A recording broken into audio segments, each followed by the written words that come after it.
Inapotokea vipindi kama hivi vya uchaguzi, watu wanatafuta kura, ni vizuri kukumbushana hivi, kwa sababu tuna vyama na tuna viongozi, na hii si hapa tu, wazee msije mkadhani hapa tu, kwingi tu duniani wako viongozi wakishindwa kupata sifa, kupata kura kwa sera, kwa kusimama, wananchi tuchagueni kwa sababu mkisha kutuchagua sisi tutafanya mambo kadhaa hoja, na wananchi wakawasikiliza vizuri kwa makini, wakaona naam, hawa wanafaa. Ifikapo Oktoba 14 ya kila mwaka, Tanzania huadhimisha kumbukumbu ya kifo cha baba wa taifa na rais wa kwanza wa Tanzania, hayati Mwalimu Julius Kambarage Nyerere, aliyezaliwa mwaka 1922 katika kijiji cha Butiama, wilaya ya Msoma, mkoani Mara, na kufariki Oktoba 14 mwaka 1999. Yapo mengi ambayo baba wa taifa aliyafanya. Mosi, ndiye aliyeasisi muungano wa Tanganyika na Zanzibar mwaka 1964 kwa kushirikiana na aliyekuwa rais wa Zanzibar Abeid Amani Karume. Ikiwa taifa tunaelekea katika uchaguzi mkuu Oktoba 29 ya mwaka huu, je, wananchi wanahusianisha vipi baadhi ya hotuba za baba wa taifa na kuelekea katika uchaguzi huo? Jina langu naitwa Yohana Ngengena, maarufu kwa jina la Mgonanze. Kuna hotuba za Nyerere ambazo bila shaka umewahi kuzisikia. Zingine zinahusu kuelekea uchaguzi mkuu kama tulivyo sasa hivi. Tunafahamu Oktoba 29 watu wanaenda kupiga kura, kama ilivyo katiba kwamba ni lazima ukapige kura kwa sababu ni haki yako ya msingi kupiga kura. Kwenye zile hotuba ambazo umezisikia za Nyerere, pengine una kipi cha kuhusianisha na kuelekea kwenye uchaguzi huu ambao tunaelekea kufanya? Kwanza tukubaliane kwamba Nyerere alikuwa na maono ya mbali zaidi, lakini Nyerere aliongoza hii nchi kwa msingi na kulingana na wakati ule aliwaongoza watu kwa uzuri na umuhimu sana ambao waliuona kwa kipindi kile. Na kuna hotuba ambayo aliwahi kuzungumza, sikumbuki mwaka, lakini alizungumzia, nadhani ilikuwa ni mwaka 69, akizungumza na walimu. Aliongelea masuala ya namna gani watu wanahitaji kuchagua kiongozi. Ndio. Na aliongelea masuala ya namna gani tunaweza kuchagua kiongozi. Kiongozi gani anaweza katufaa? Kiongozi gani anaweza kuwa kiongozi mzuri kwa nchi yetu ya Tanzania? Lakini alizungumza na kwenye halmashauri moja kwamba wakati wapo kwamba namna gani unaweza kuchagua kiongozi. Tusichague kiongozi ambaye kama tunachagua kiongozi wa chama, tunachagua kiongozi ambaye anaenda kuliongoza taifa zima, anaenda kuongoza watu wa aina zote, anaenda kuongoza vyama vyote. Kwa ni lazima tuteue kiongozi ambaye anaenda kuongoza wananchi kwa ujumla. Ndio. Kwa hiyo kwa mpaka sasa ninavyokiona, Chama cha Mapinduzi ambacho kipo mpaka sasa, ambacho kipo kimeshika hatamu mpaka sasa, kimekaa kwenye vikao vyake, kimeenda kuchagua kiongozi ambaye ana uwezo wa kuwaongoza wananchi. Ukiachana na hiyo hotuba ambayo umeizungumza kuhusu kuchagua kiongozi ambaye atakuwa anaenda kuisimamia nchi, kiongozi ambaye anatawala wananchi wa nchi nzima, kuna udini, kuna ukabila ulizungumzwa kwenye hiyo hotuba, kama nitakuwa niko sahihi, lakini kingine ambacho kimezungumzwa ni sifa za kiongozi bora. Ukihusianisha hii kauli ya sifa za kiongozi bora, wewe unafahamu kiongozi bora ni yupi? Kiongozi bora ni yule anayewaongoza watu wote bila kuangalia kabila, bila kuangalia dini, bila kuangalia tabaka la aina yoyote. Huyo ndio kiongozi mzuri ambaye ana uwezo wa kuwaongoza watu wake kwa kulingana na katiba ya nchi, lakini akifuata na ushauri wa wananchi na maoni ya wananchi wenyewe. Kiufupi unataka kuniambia kwamba tunapoelekea kwenye uchaguzi wa mwaka 2025 pale Oktoba 29 na yaishi na kuyaenzi yale ambayo baba ya taifa alituachia? Yes. Kiuhalisia hatuwezi kuyaishi 100%, lakini kwa sehemu, kwa vile ambavyo aliviacha tunaviishi. kwa sababu haijavunjwa katiba na bado tunayaishi yale aliyoyazungumza. Misingi ambayo aliacha ndo tunayoifanya. Kwa hiyo kiuhalisia tunayaishi. Katika kuyaenzi yale ambayo baba wa taifa aliyazungumza katika hotuba zake, pengine una lipi la kuzungumza tukiwa tunaadhimisha kifo chake? Mimi niseme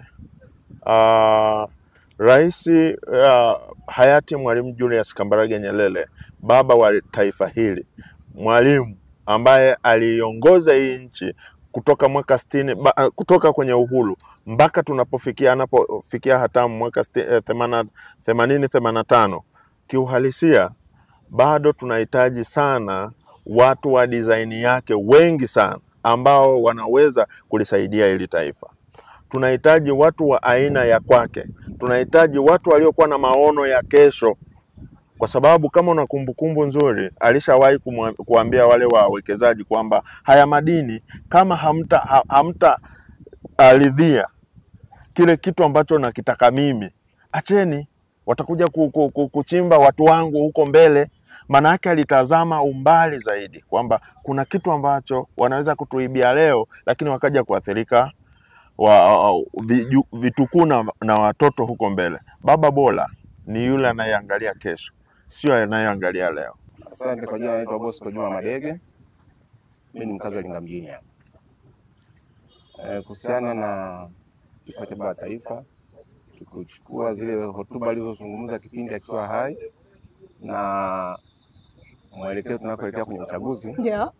Tukiangalia kwa mfano, tukianza tuna hotuba ambayo hajaribu kueleza kwamba swala la uchaguzi kwa wananchi inabidi wasikilizwe, sawa, maoni yao na kila kitu katika swala la uchaguzi, lakini katika ile mnaji ya kutafuta viongozi wale bora. Ndio. Katika hotuba zake zile tukiangalia tunaona kuhusanisha mpaka sasa hivi tulipofikia kuna kama 80 kwa 20.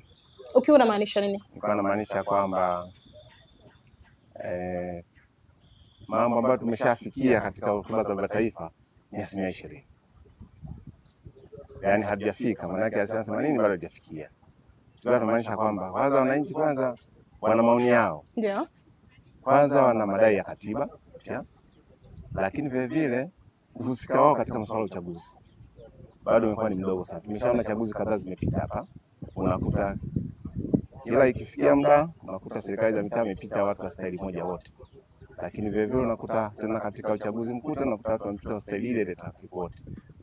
Kwa hiyo si kwamba watu hawapendi kuwa na mchanganyiko wa viongozi. Wanapenda kila mtu awe na mchanganyiko wa viongozi ili kusudi kuweza kupata mawazo mapya. Sababu kila watu walipo wanahitaji maendeleo. Na maendeleo yanakuja na mawazo mapya, mawazo ya watu tofauti tofauti, sio watu wale. Kwa hiyo maana yake katika mazingira hayo naweza nikasema baba taifa bado hotuba zake hazijafikiwa vile inavyopaswa. Katika zile 20% ambazo umesema kuna 80% na 20%. 20% ndio zile ambazo unaona tunayaenzi yale ambayo baba wa taifa alituachia, lakini hizo 20% zingine unaona bado hatujafikia. Kwenye hizo 20% ambazo unaona tumeyafikia yale ambayo baba wa taifa mahayati Nyerere alikuwa akiyazungumza, ni yapi hayo? Kwanza kwenye swala la elimu tumeshaenda, angalau tumeshafikia kwamba watu 80% wanaenda shule sasa, wanasoma. Maana yake kuna shule za kata zimejengwa za kutosha, zimeboreshwa, hospitali zimeboreshwa, licha kwamba katika hospitali kuna shida kidogo. Kuna shida ya huduma ambayo haijaboreshwa bado. Jengo ni mazuri lakini huduma bado. Lakini vile vile ukija kuangalia kwenye swala hata la kupunguza upumbavu. Upumbavu nao limekuwa kubwa. Kwa sasa hivi upumbavu umepungua, watu wanajitambua. Kwa hiyo kama wanajitambua maana yake siku ya mwisho hao watu wanaweza kuleta kitu cha msingi katika jamii. Wananchi wanasemaje? Msipuuze kabisa hiyo. Ndio. Na hiyo nasema na sisitiza. Msidhani mnaweza mkapata ushindi mkipuuza maoni ya wananchi. Mkasema hili ni letu tu. Ni letu tu. Mnatoka kwenye kikao cha halmashauri kuu, alafu wenyewe tu mnakwenda kwenye pale mnakwenda kwenye kikao cha wateuzi, wanateua mmoja, mnasema kiulizwa kwa nini mnasema si letu tu. Lenu hamteui katibu wa chama. Mnateua mtu awe rais wa Jamhuri ya Muungano ya Tanzania. Kwa hiyo ni vizuri msikilize wananchi wanasema nini juu ya watu wenu hao. Msipuuze maoni ya wananchi hata kidogo. Chama kitakachopuuza maoni ya wananchi kinaweza kikalia kilio, asipatikane mtu wa kusaidia kupanguza machozi.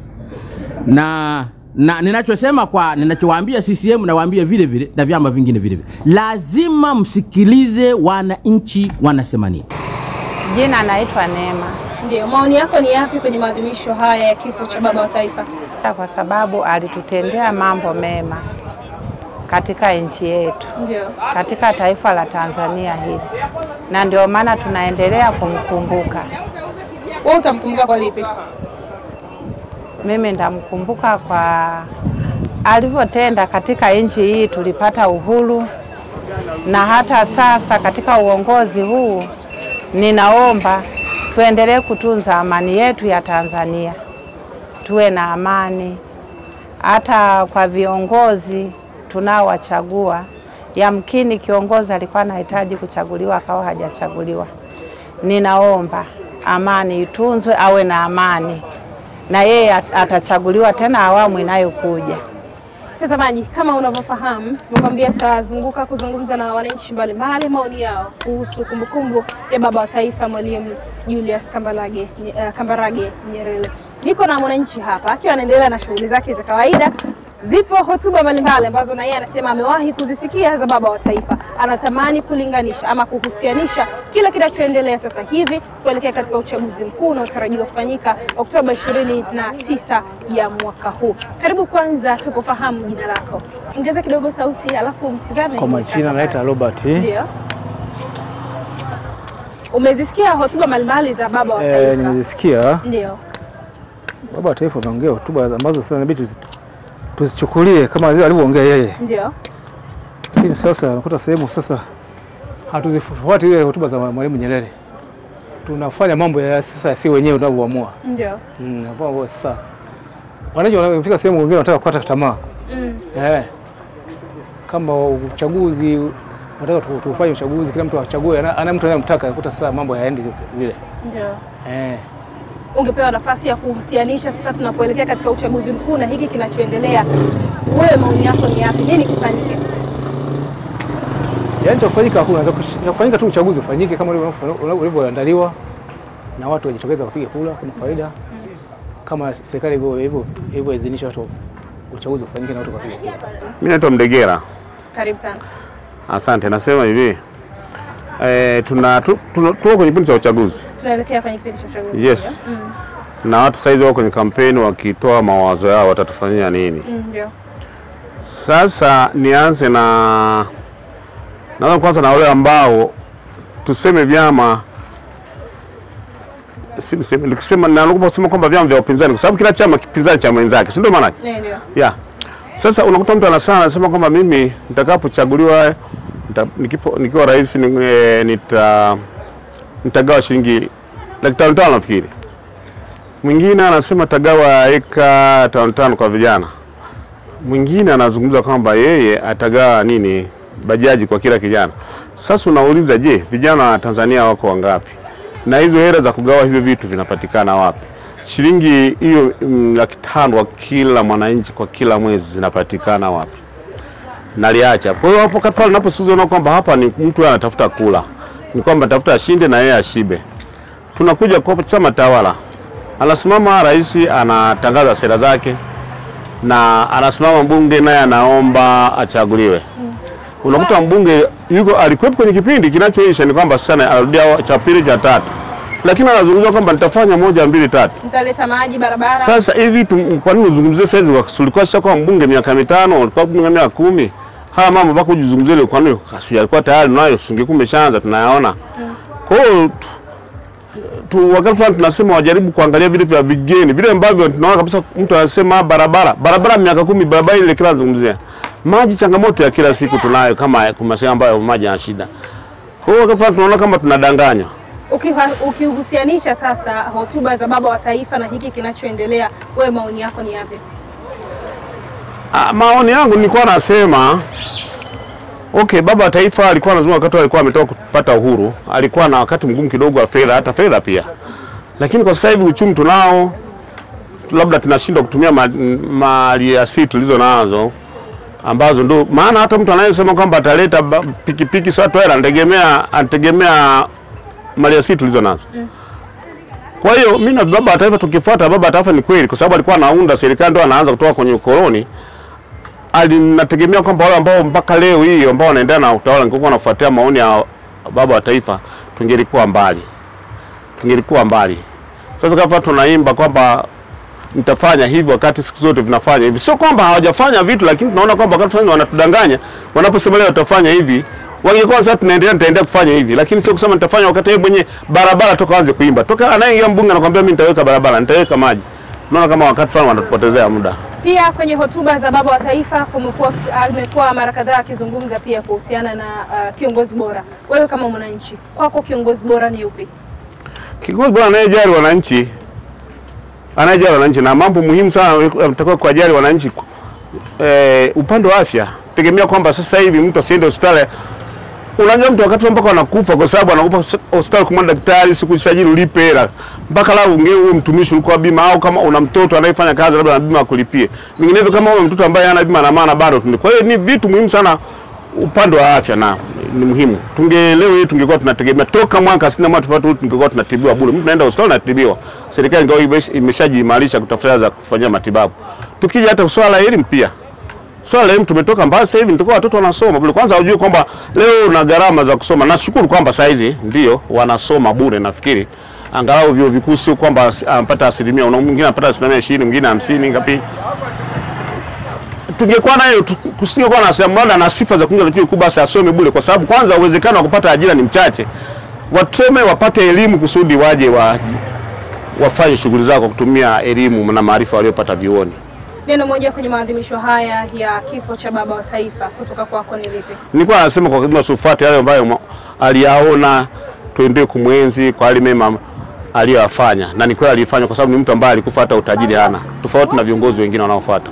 Tujikumbushe moja ya hotuba ya baba wa taifa akigusia masuala ya uchaguzi. Weni mgombea ambaye atakidhi matarajio ya wananchi.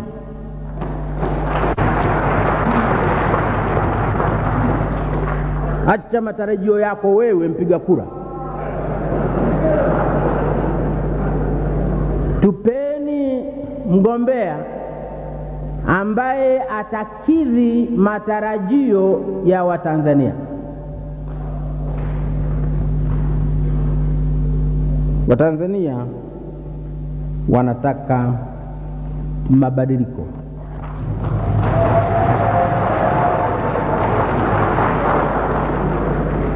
Wasipoyaona, wasipoyapata ndani ya CCM, watayatafuta nje ya CCM.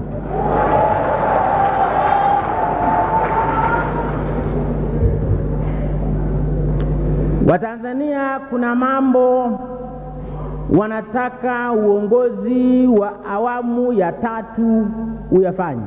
Mengi tu. Tutakukumbuka daima baba wa taifa, Mwalimu Julius Nyerere. 88.5 Shamba FM.